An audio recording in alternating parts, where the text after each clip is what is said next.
So I guess it's that time of year again, or time of week again, or thing.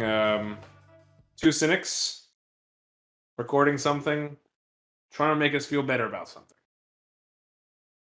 Today we're talking about following the law Oh, and should you do it. Um, One side of thoughts are simple. The law is there for a reason. It helps. It's very conducive to society. It's your social contract. It sets everything. If everyone follows the law, then everyone will be better off. And together we can move forward in a methodical and good progressive statement. that's quite a statement. Everyone follow the law, everyone will be better off.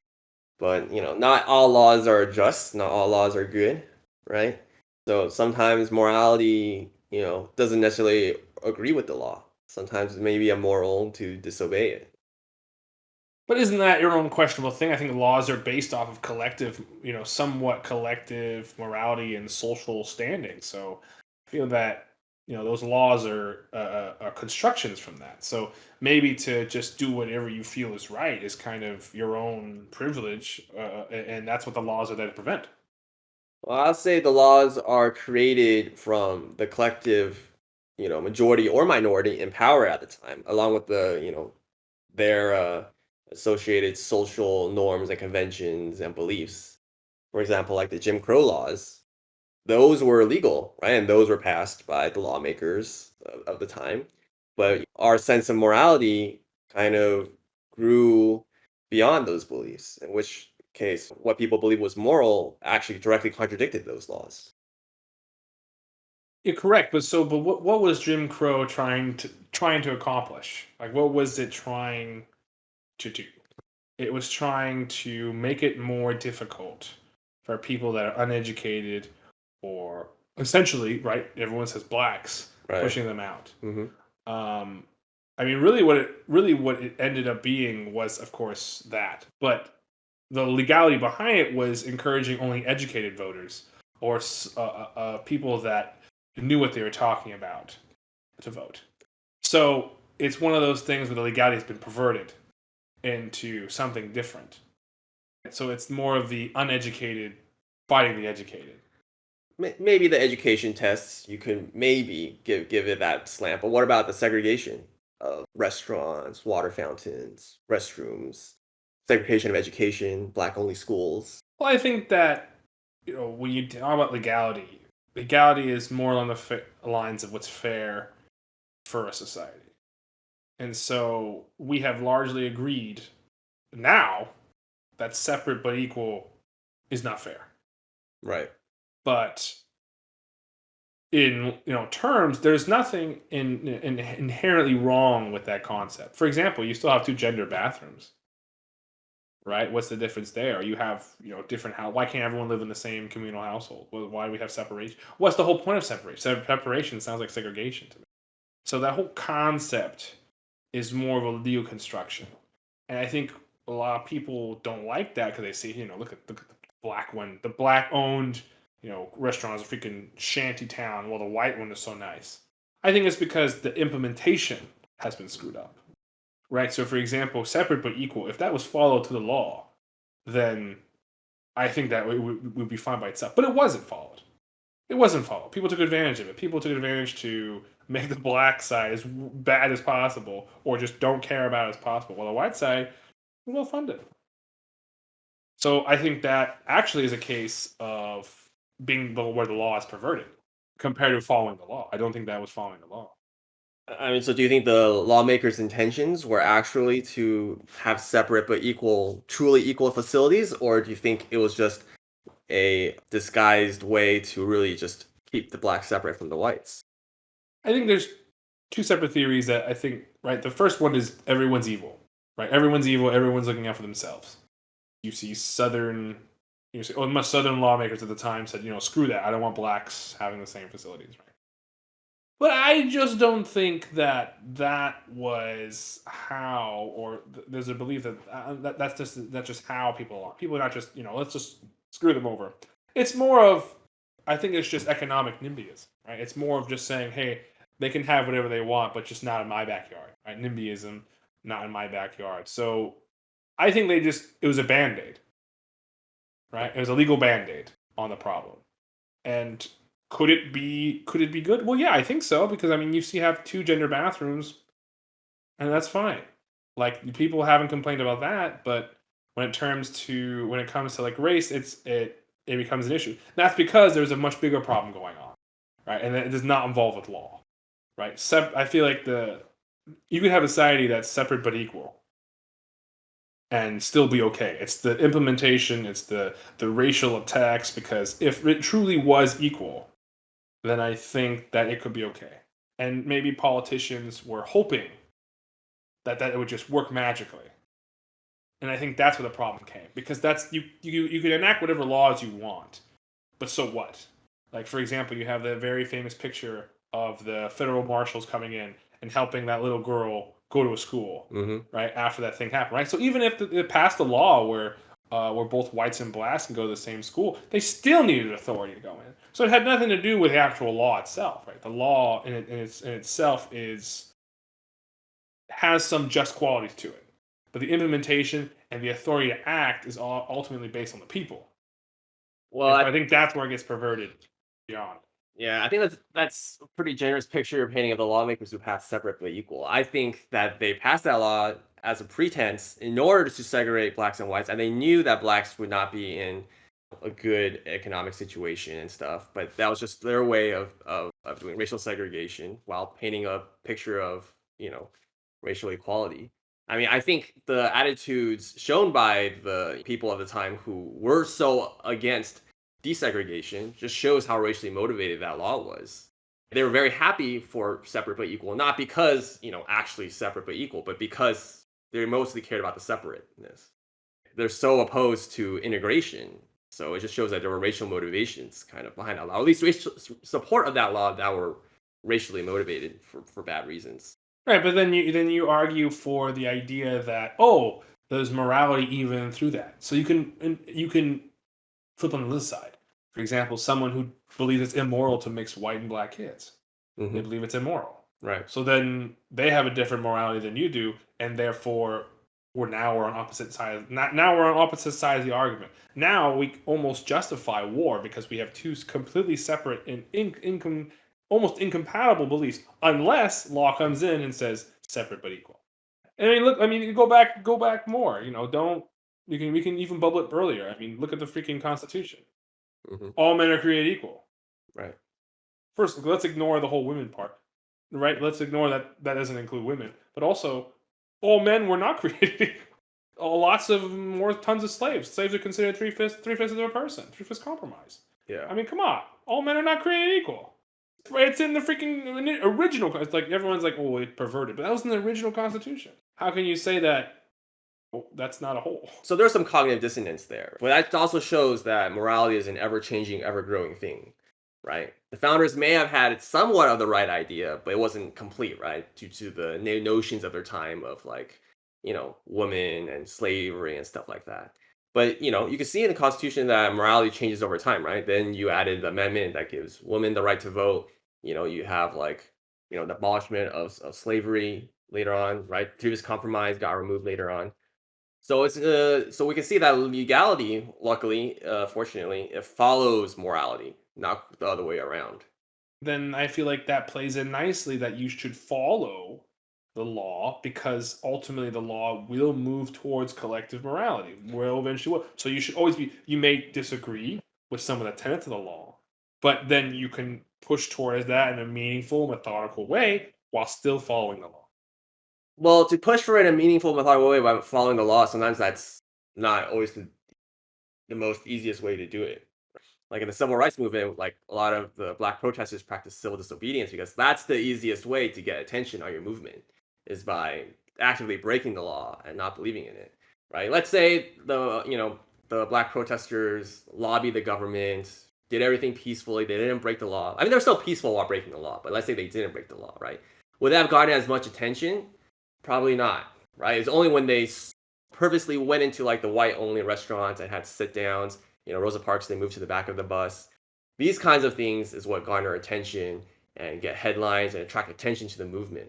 So these are the kind of like the tools that they have in order to enact social change. But isn't that more of an issue with the media as a whole? Then the media, what you're telling me is the media only responds, and only the popular headlines are only from things that seem a little off. Right? For example, Rosa Parks, right? That's like she got thrown in jail because she wouldn't get in the bag, right? Hmm. You're saying that's what sells newspapers. That's what people are reading. But isn't that more of an issue concern with the news rather than what we should be doing? Right? Because why does it take someone from being thrown into prison from got in the back of the bus to make a change? Shouldn't there be people pushing for that I and the lawmakers pushing for it? Lawmakers don't really necessarily pay attention to an issue unless it's brought up in the news. If everyone just follows the status quo, and maybe they mention to the politician, "Hey, we would like this issue to happen," but everything else is going on as normal. Like the politicians aren't really going to pay attention to that, right? They're like, "Well, you guys are following the laws now. Everything's going fine for you guys. Like I don't really see it. We need to make a change." Whereas if a lot of protesters say, "No, this is so wrong. We need to have change now. It's not right to follow these laws," then that's a much different message than saying, "Okay, we'll follow along the laws for now, but please change the law, and then we'll follow the law then when it's updated." But for until that happens, we'll just be following the laws. Like that's not really a very compelling position. Yeah, but ultimately, one doesn't that support, like, let's use your example of saying oh, politicians don't care. Well, I mean, the politicians are ultimately elected from their own body of people, right? It's not like someone from California can have a senator that's not from California. Hmm. Right? That's the whole point of the government is you're elected from people in that state, so they understand the plight of the people in that state, so they can affect. Well, regardless of what the news has to say, they understand the plight of the people, and so they transmit that plight to the government, and the government may change laws or accept cases accordingly based on those plights, right? So if only California, for example, is experiencing one issue, and Hmm. the other 49 states are not, well, then ignore them. Right? Hmm. It's more of a majority rules, and the laws come into effect everything. Right? For example, there's still not, there's a lot of rules that the federal government ultimately gives to the states as well. Like, for example, gambling. Gambling, they said, hey, decide for yourself. And I Right. think that's a fine law to have. But ultimately, that's still following the law. Well, one of the issues with just relying on existing mechanisms is like, for example, like Jim Crow laws was like, some of the laws were designed to disenfranchise blacks, right? Like the quote unquote education tests. Like a lot of the blacks, weren't able to pass those tests. So if they're being disenfranchised, then how can they vote and vote in the politicians that are actually going to listen to them? The existing means that they're supposed to use to enact change aren't open to them. So what recourse do they have but to directly start disobeying the laws?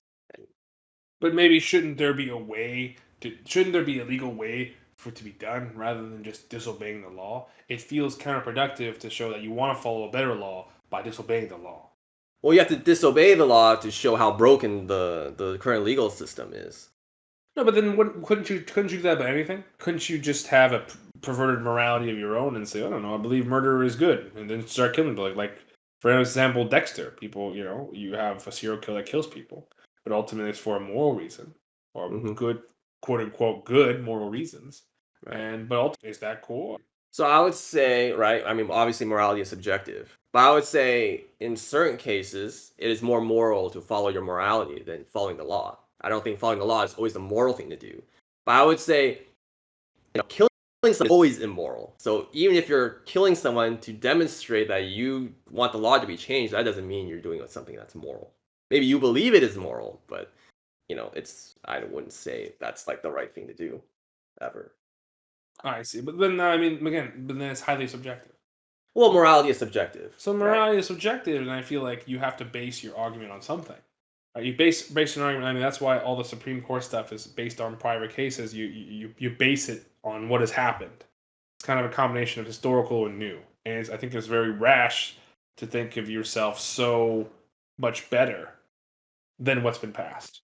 Right? I'm not saying that you're not wrong. You may be better. You may be correct. You may have better morality than what's going. I'm not saying that. But what I'm saying is, it may be you may be assuming a bit much to say that yes, I know better enough to do just I don't know, just obey a law. Just to say, oh, by the way, I don't believe this is fair, so I'm just going to disobey it. Compared to saying, hey, we're going to, submit an appeal, take a Supreme Court. Like for example, gay marriage is the same thing. They didn't. I mean, a lot of people disobeyed the law, Hmm. and that didn't go well. But then someone took their case all the way up to the Supreme Court. Right. They actually did it by the book. Supreme Court said, yes, it's constitutional. Boom, it's legal. Mm-hmm. There's no civil uprising. There's no nothing. Because it's done by the book, by law, and it's done effectively. It's absolute now. Now you have a church that doesn't allow gay marriage. Then the feds come, right? Because you can't do that. So I mean, I think that's a prime example of where the law does succeed. Maybe gay marriage has always been moral, and we've just been hiding it and not dealing with it. Maybe that's the case, but maybe it's changed. Maybe things have changed. Maybe gay marriage wasn't a big deal, wasn't as big a deal back then, which could be fair. I think slavery has some tenets that may be more important than gay marriage. So we were dealing with that. Law was dealing with that before we moved to that. So it's more of just a waiting game. So I feel that a lot of these civil disobedience, a lot of things are just being impatient. Well, it takes a very, very long time to enact social change, for better or worse. I'm sure, the gays would have liked to have gay marriage legalized many, many decades earlier, right? It took them a very long time for the gay movement to get gay marriage legalized. Probably should have taken a long time. I mean, how many people were missed out on that because society was slow to change, right? How many people had to live for years under Jim Crow laws longer than they should have? And like what you were saying before about like, morality is subjective and, there's precedents in courts and law cases and stuff. I mean, all those court cases were based on previous court cases, which then were based on the Constitution, right? And the Constitution came from principles, from morality, from tenets that the founding fathers decided. And they decided that what they believed was better than the previous government. They thought what they were coming up with was much better than the British monarchy. All men are created equal. That was a fundamental new tenet. No one is better than another. There's no concept of royalty or certain people are just anointed by God or whatever. This nation was born because people thought they knew better than the existing system. Or the laws reflect the morality of the people at the time that make it. Laws come from people. So shouldn't people be experiencing the law and follow the law to the fullest and then make incremental changes over time? Rather than just outright defying a law, right? They can say, for example, with financial policy or other things, they can slowly hedge and say, hey, I think this is wrong. And they can push towards it in a meaningful, effective way. And so what that also means, like, I feel like once you do a lot of the civil disobedience, you encourage more civil disobedience. Like, I think some issues really did need attention. And maybe civil disobedience is written into is a law. Mhm. There is some civil disobedience is acceptable. But ultimately, I think the problem with civil disobedience is if it gets more civil disobedience, because then, oh wait, my issue is more important.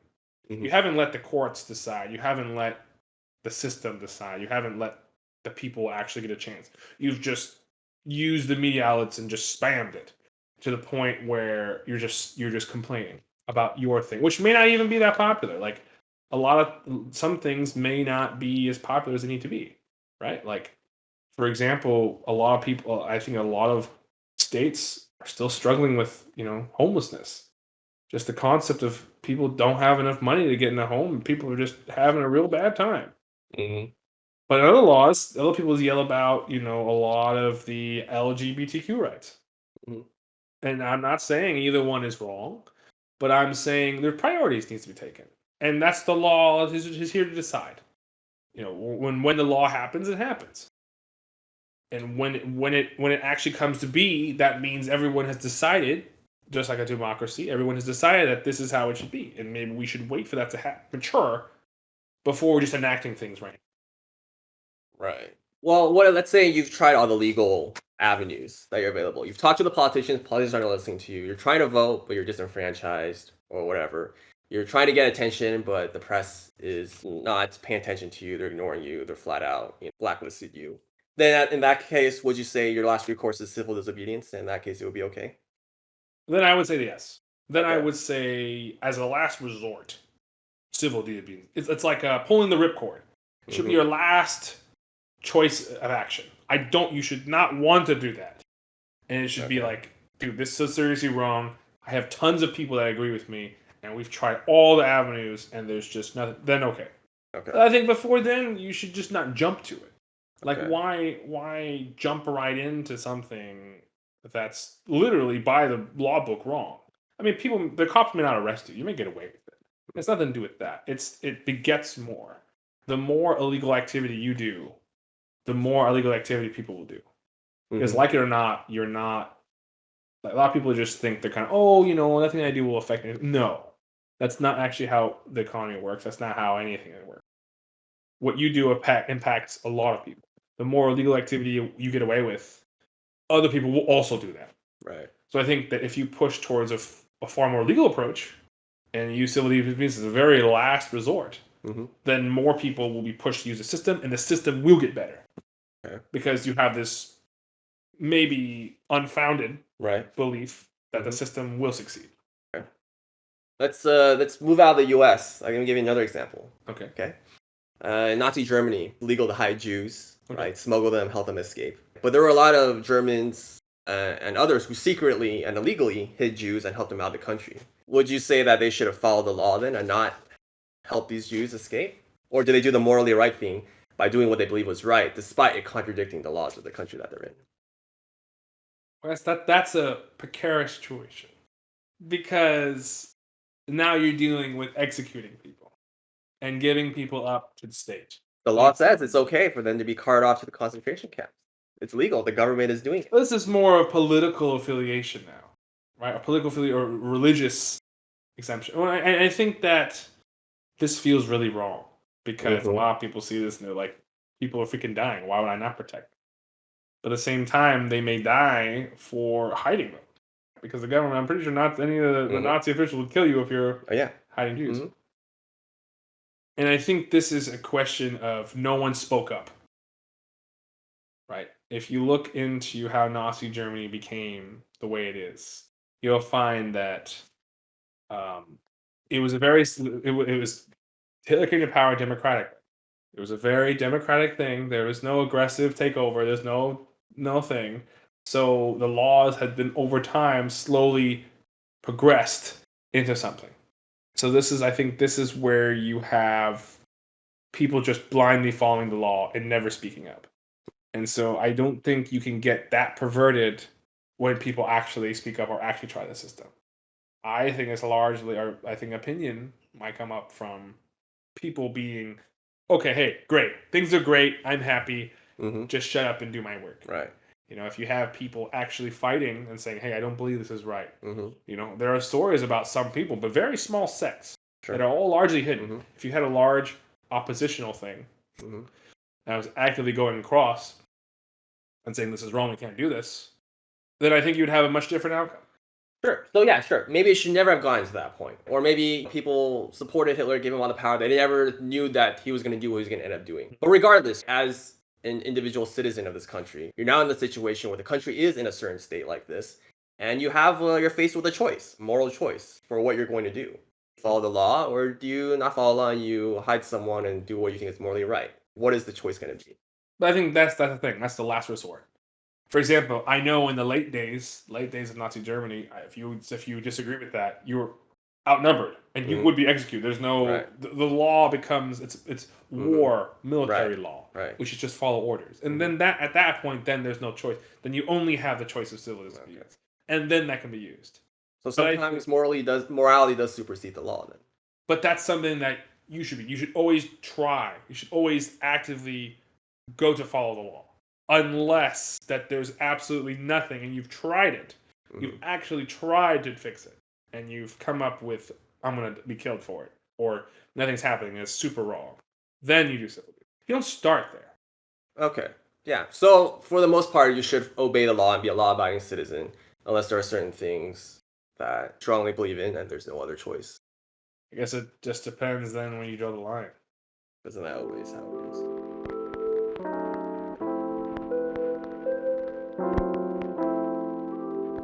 Thanks for listening. Like, subscribe, and let us know what we should talk about next.